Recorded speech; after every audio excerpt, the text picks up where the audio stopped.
Hello, friends. Today, we're going to be talking about Ninja Sex Party's Cool Patrol. There you go. Some of you might know that when I did 3 Minute, the music review, channel that I did a few years ago, that I had talked about Attitude City, and I gave it a review. I hesitate to call those things actual reviews at this point. So I figured I should talk about Cool Patrol, the new one that came out. They say it's their 6th album, but the past 2 were cover albums, so I don't really think you should count that in your main album discography, but hey, who am I to judge, right? So, you do you. Also, yes, I do realize it's the middle of the night when I'm uploading this, but I don't care. Ha! So, this is their longest album, first off. I think we'll start there. This is their longest album at 37 minutes, and that's a pretty, short album, but for comedy, the thing is that, there are very few comedy acts that are able to maintain your interest for that long. Psycho Stick, for example, since I talked about their album not too long ago, it's crazy how they're able to maintain your interest for over an hour. Most comedy-related music acts just can't do that. They can't maintain your interest for that long. So I find it that's why I think Psycho Stick is probably one of the best comedy music acts out there, is because they can consistently engage you throughout that. And I think the reason why is because their first priority is to make good music, and then their second priority is to be stupid and funny. And so the result is you get albums like Sandwich, and I guess the most recent one that came out, Do, which genuinely are engaging throughout the entire thing, not necessarily because they're funny every single time, but because there comes a point where you're like, oh, I'm going to sing along to this because this is good music, right? And I think with Ninja Sex Party, one of the problems that they've had is being able to engage you for that long. Because for the first 3 albums, the music wasn't that good. You had... the whole kind of point of this, the whole sound for their older sound was very much, kind of bloopy keyboard over, really good singing. They're undeniably, he's a great singer. But you have kind of bloopy keyboard and kind of, drum machine beats, basically. And then only in Attitude City did you really start to get more of the, actual guitars and other things like that. But when you added it, it sounded synthetic. It sounded fake. And so I think, there's that cheese to it that I think works well in terms of, a live performance, right? Back in the day, when you see videos of them performing live in 2009, 2010, the fact that it would just be Ninja Brian and he'd just hit the drum machine and then they would do a little dance and they'd be singing about, you're probably thinking to yourself, hey, Danny, you're awesome. You're right. I don't remember the freaking thing, but it's this song. This is what I'm thinking of. No, it's The Decision. It's, that's just the drum machine, and then it comes in, and then it's just the keyboard. Ba, ba, ba, ba. So, them playing that as a live performance is, amazing, because, it's just kind of cheesy and campy and stupid. Another example I can think of off the top of my head, and they were an opening act for Psycho Stick when I saw them a few weeks ago, is Devo Spice. He's, this... super white, and I don't mean that in he's white because skin tone. I mean he fits the stereotype and embraces the stereotype, if that makes sense. A white rapper, and the whole deal is that he just raps about stupid things, and he has really good flow, which is almost surprising given the appearance he puts on. So you don't expect that kind of good flow from him. And I'm not saying he's fantastic or anything like that, but he's better than you would expect him to be, which is part of the appeal, right? And then he just raps about stupid things, and it's great. But the thing is that he just puts on, very basic production that he made himself, I'm guessing, in Logic or GarageBand or, I don't know. I'm assuming better than GarageBand. But there's that camp to it, and I like that, and I think that definitely has a place in live performance. But the thing with Cool Patrol and the two cover albums is this is when they started to work with actual musicians, and I don't mean that Danny and Brian aren't musicians. That's not what I mean, but I mean like actual performing musicians in the form of Tupperware Remix Party, another group who they don't make comedy music, but there's definitely a sort of comedy tinge to what they do, because they all dress up in stupid costumes, just like Danny and Brian, and they have this whole appeal of like, ooh, we're like from the future. It's like Daft Punk, but like self-aware Daft Punk almost. And then they have more of a rock element to it as well. And they also, I believe, won Canada's Got Talent, so that's pretty cool. So you got actual musicians here.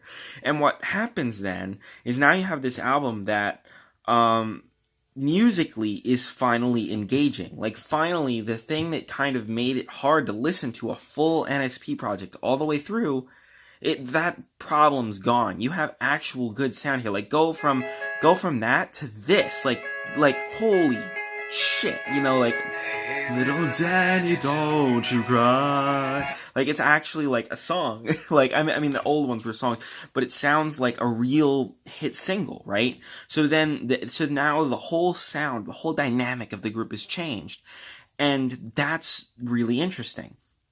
Now, of course, we've known this for a while. Like Cool Patrol, the video for Cool Patrol came out in 2016, and now this album comes out in 2018. So we kind of knew what we were getting into. But the question was, could this, engage for a full album, and what would happen? And as each single got released, it was kind of like, I'm not sure. Like there would be songs like Eating Food in the Shower, which is like ridiculously stupid. I'm like, okay, this could work. But then, Danny, Don't You Know, it's a good song, but it's not funny. Like, it's just not. I don't know. Like, I go through this thing, and I'm like, of these songs, what's funny? And then from there, I say, okay, well, maybe these songs aren't funny, but which one of these are good? And of the unfunny ones, Danny Don't You Know is a good song, right? But then you have, like, okay, Cool Patrol is kind of funny. Orgy for One is, it's okay. Release the Kraken, it's the whole gimmick is, hey, I'm the Kraken, guys. It's like it's a joke that's been done tons of times before, even on other NSP projects. So I didn't find that particularly engaging. So the skits are always fantastic. So Love Ninja Brian Goes to Soccer Practice. Then you get like First Date. I did not find particularly funny. It's just like there's a twist to it, and then that's it. So it's like, oh, we're going on a first date. What's the first date? We're gonna go commit crime. Oh, okay. And it's just not that. It's not, the twist isn't funny enough where I'm like actually laughing, and the song isn't good enough where I'm like, I want to keep listening to this. Smooth Talking was really good. Fantastic song. I love the old school sound to it, and I love just like how it's just a cool, it's just so stupid, and it's like the best kind of thing.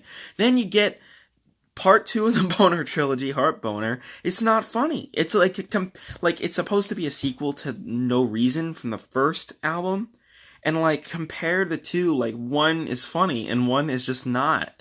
And that's just my opinion. Obviously, comedy's subjective, but like I have no interest in revisiting that track. And then Romance Novel just seems like filler to me. Like I said, Eating Food in the Shower is fantastic. And then Courtship of the Mermaid is not good, and Mansion Party's not good, and GFY is amazing, right? GFY is amazing. And so I go through this thing, and I'm like, of the albums that have been released, it's like, this is pretty mixed in terms of like actual, like, I want to go back and listen to this. And in that sense, even though it doesn't sound as good, I would rather go back to Attitude City.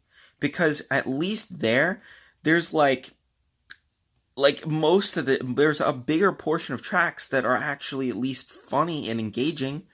And so I guess my question going into this, and it's hard to say, right?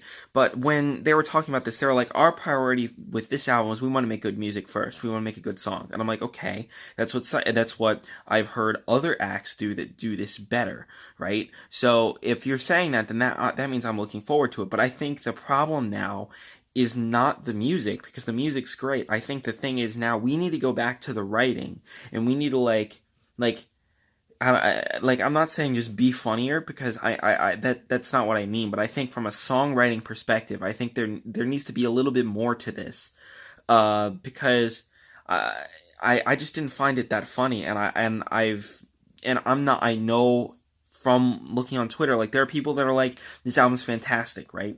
Because they already liked NSP and they liked all of their songs that came out, and then it just sounds better, right? So in that sense, it's a straight upgrade. But I think from people that, that with prior NSP projects, they were sort of mixed. Like there were songs that they thought were funny, and there were songs that they thought weren't funny. I think this will be easily the most mixed project yet. And so I'm wondering, will they run out of material? Like how much mileage is left with this? Because the gimmick of the act, right? I can't believe I'm talking about this freaking thing for over 10 minutes. The gimmick of the act was supposed to be, the original concept was, you have this overconfident dude who's the main singer, and he's like talking about getting laid all the time, but he actually doesn't get laid, and he's actually terrible, right? That's the whole catch of the band.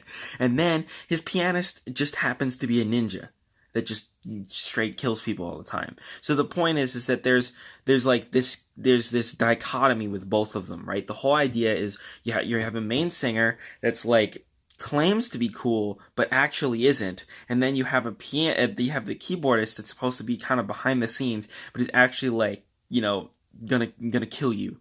So like that's the whole thing. So I'm just wondering, like there are some songs on here that I'm like, okay, the concept is still there, and the best example I can think of for that is Smooth Talking. Absolutely, because that's the best track on the album.